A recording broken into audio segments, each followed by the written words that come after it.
Hi everyone! Welcome back sa aking YouTube channel. Ang ating video for today ay tungkol po sa SSS loan.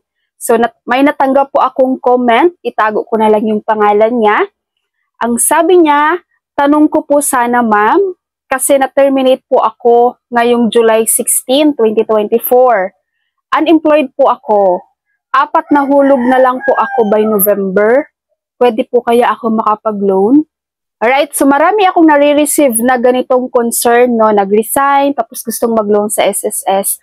Actually guys, pwede naman kayong mag-loan, pero may mga requirements and qualifications yan.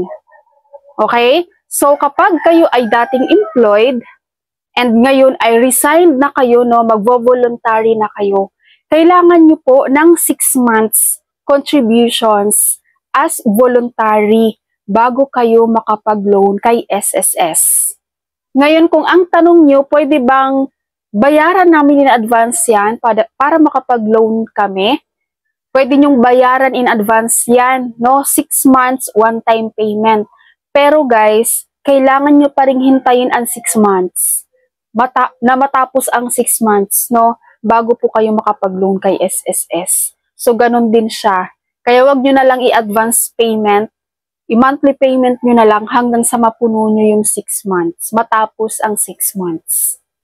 Okay? Kaya lagi ko pong sinasabi guys, doon sa mga currently employed ngayon, na kapag nagpa-plan kayong mag-resign, you have to check first your financial status. Kung kakayanin ba kahit wag kayong mag-loan sa SSS.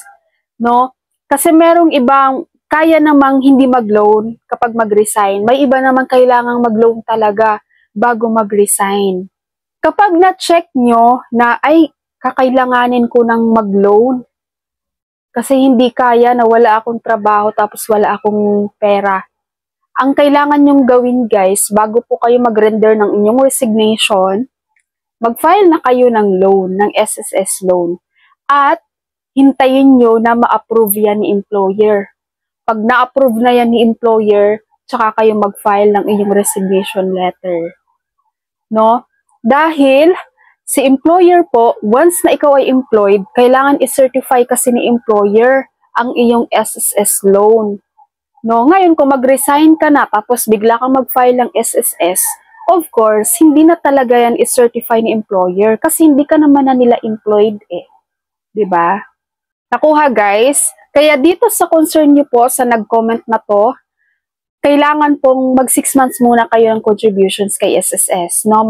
Mag-change ka ng status mo from employed to voluntary. So meron akong separate na tutorial dyan kung paano ka makapag-change ng iyong status online without visiting sa kahit saang SSS branch. No? Ganun po yung gawin mo.